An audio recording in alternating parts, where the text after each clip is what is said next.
Zavod PIP, Pravni in informacijski center Maribor, v okviru svojih dejavnosti državljanom zagotavlja verodostojne informacije o vplivu evropskih politik na njihovo vsakdanje življenje in jih spodbuja k aktivnemu vključevanju v razpravo.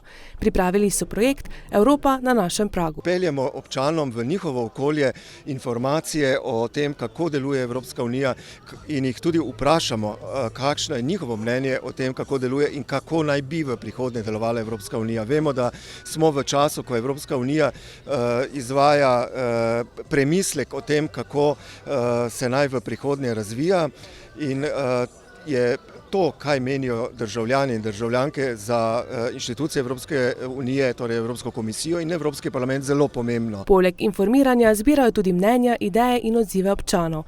Kaj so za njih najpomembnejše teme, ki bi jih Evropska unija, njene inštitucije ter poslanci v Evropskem parlamentu morali naslavljati. In ugotavljamo, da je poznavanje politik Evropske unije med ljudmi še vedno premajhno. To se potem tudi odraža pri volitvah, ker ljudje enostavno ne poznajo dovolj, kako Evropska unija pomembno vpliva na naše življenje, kako zakoni, ki jih sprejemajo, pomembno vsakodnevno vplivajo na nas, tudi na nas, se pač enostavno potem tudi ne odzivajo. Mimoidočim na pohorski tržnici smo postavili nekaj vprašanj vezanih na epidemijo in delovanje Evropske unije. Poprašali smo jih, kako je epidemija vplivala na njihovo življenje.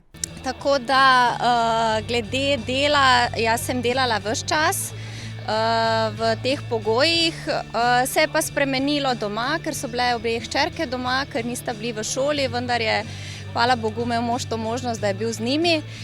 Tako da v tej smeri se je marsikaj spremenilo.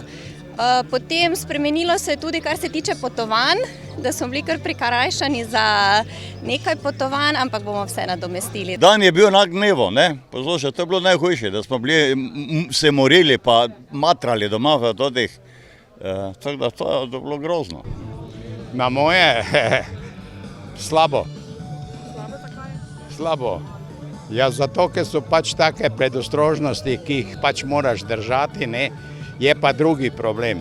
Problem je zaslužek. Problem je kapitalizem. Zanimalo nas je tudi, katero področje bi morala Evropska unija in naša vlada začeti reševati najprej. Jaz mislim, da bi mogli predvsem čim prej poenotiti oziroma nam omogočiti vstop v druge države EU, da ne bi bil to še vedno tak problem, kot je.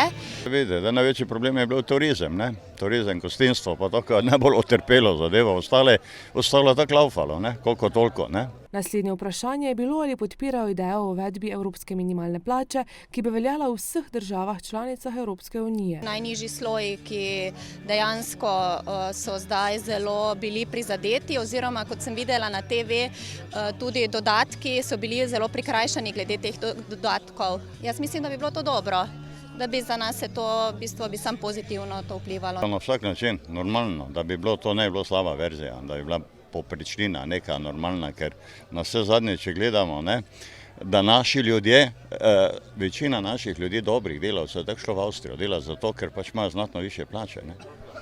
Zanimalo nas je tudi mnenje o članstvu naše države v Evropski uniji. Malo pogledate, nekje zunajnega dolga ima okrog 50 milijard. Ne, če to tako pogledamo, ne, vse so razprodali, kaj je bivša država naredila, za njih to ni, za mene to ni pravna država, to ni socialna država. Podpora državljanov pri izvajanju politik, ki naslavljajo ključne izzive sedanjega časa, je bistvenega pomena za prihodnji razvoj Evropske unije. Bo potekal v vseh 41 občinah v Podravju, tako bomo v vsaki občini vsaj en dan preživeli z občani in jim predstavili v bistvu vsebino in pa usmeritve, ki jih ima Evropska unija v naslednjem finančni perspektivi. Se pravi, vse od tega, kam si želimo iti, kaj pričakujemo in kako bi radi živeli. Vse to je v bistvu informacija, ki jo bomo zbrali in posredovali naprej, tako da bodo lahko tudi, bom rekla, občani, občanke v Podravju sodelovali pri oblikovanju Evrope. Razstavam bo sledilo 10 piknikov, na katerih se boste lahko v neformalnem vzdušju pogovarjali s predstavniki Evropskega parlamenta in drugih inštitucij Evropske unije. Projekt je sicer sofinanciran s sredstvi Evropske unije.